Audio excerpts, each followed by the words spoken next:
You guys remember when that 20-mile convoy of military vehicles in the first week of the war was coming down from Belarus to Kiev, and how on the day 4 of the war it stopped because they forgot fuel?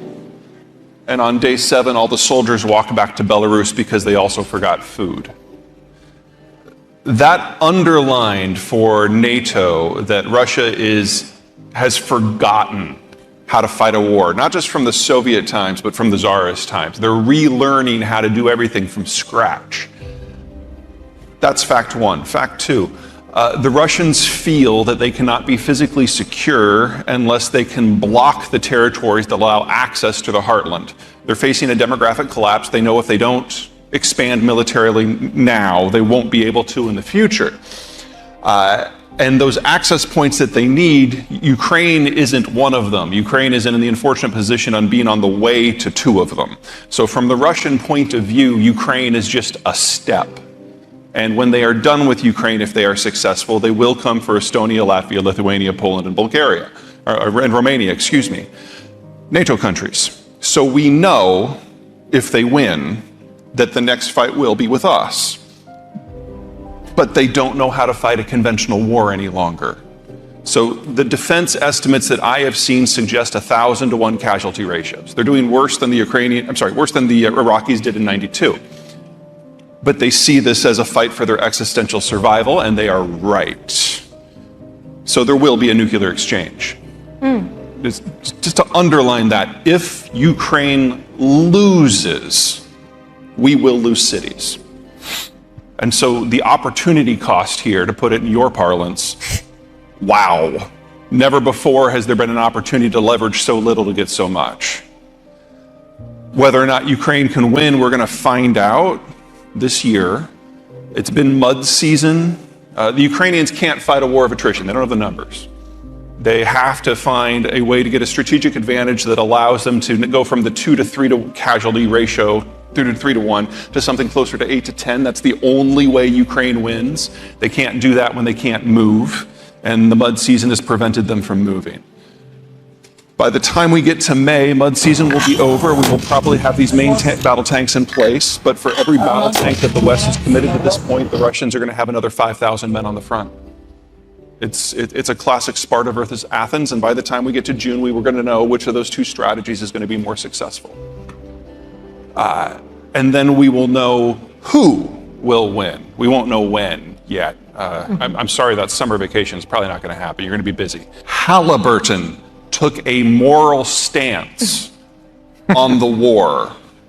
Anyone who wants to put money in or do business with Russia has to consider that you are now in an ethical bucket that is closer to Attila the Hun than Halliburton. You want to talk reputational risk? You want to look under the hood and look at rule of law, you want to look at corruption, efficiency. But you've got to make it clear that you're going to go places that Nazi Germany didn't. That's what you're going to be a part of if you want to play in that field. Because of that, other companies took their moral guidance from Halliburton. And we've seen a collapse in the capacity of Western techs and capital to get into the Russian space to maintain infrastructure. Their fertilizer industry, just to pick one, was built in the 1960s. It does not work without that foreign stuff.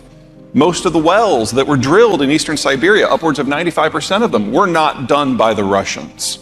So we are seeing a not so slow motion collapse of the entire Russian industrial space. And the only thing that will fix it is if folks like you throw their own personal money into projects that Halliburton wouldn't. I don't think that's very likely. But think about what that means. Not only are we going to be losing over the next several years in bits and pieces or all at once, it could go any number of directions, we're losing the world's 2nd largest exporter of crude and refined product. We're losing the largest source of palladium, the 2nd largest source of platinum group materials, the 3rd largest source of copper, the 3rd largest source of titanium and aluminum. This has very real consequences. Part of the economic story that you guys have all made mad money on is since 1990, when the world all unified in the late globalization era, is we brought in huge chunks of territory that had not been economically metabolized. This is China, this is Brazil, this is Russia. That is now all unwinding with lightning speed. And anything that requires the base materials to function, we now have to get by without less. So if you want to support an industrial and economic trend, you have to now do it with less copper and nickel and the rest. And that means, among other things, that the green transition can't happen. We just don't have the stuff. We have never, in the history of humanity, doubled the industrial production of any material that we were already using within 10 years. And we now need 3 times as much copper and 4 times as much chromium and 10 times as much aluminum and 10 times as much lithium and 18 times as much graphite, and we're losing Russia, making that statistically impossible. Something will give here. So that's kind of the geopolitical basis. Should we go into demographics now? You were like all psyched about that earlier. I love demographics. All right. Please. I want to come back to this though. Yeah. Let's put a pin in it. Okay, so think of a demographic structure like a pyramid. You've got lots of children at the bottom, very few retirees at top, and just mortality builds it up like that. When you've got a lot of folks under age 40, you've got a consumption-based system that is driven by what people are doing to build their homes and buy their cars. High inflation, high consumption tends to be high import as well.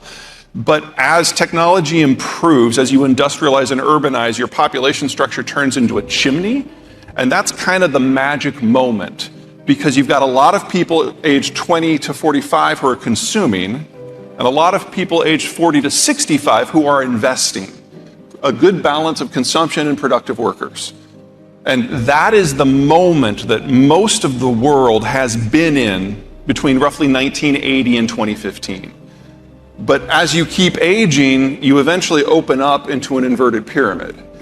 And you don't go back from that, because your birth rate has now been too low for 50 years. It's not that you're running out of children. That happened 30 years ago. You are now running out of adults. That's Germany. That's China. In 20 years, that'll be India. Most of the world's advanced economic systems have aged past the point of no return. We're going through a moment in the West and in the United States where the baby boomers are finally retiring. And we've thought about that from a fiscal point of view, and that's relevant. I don't want to try to talk anyone out of that. But have you ever thought of what it means for you? Because this is the world's single largest source of capital. And on average, the world's baby boomers retired in December. We're already past the tipping point. Not tipping point in terms of recovery. We passed that as a world 30, 40 years ago. I'm talking about the availability of capital at all.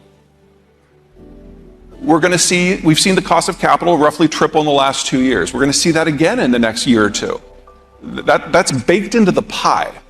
So we're entering a world where we've got a labor shortage because boomers retiring, a capital shortage because the boomers are changing their investment portfolio. And in most parts of the world, there's not a consumption base to maintain this concept we have called globalization. Because ultimately, trade is about someone buying something. If you don't have a lot of people aged 20 to 45, there's not a lot of that going on. Northeast Asia and Western Europe are where these trends are most advanced.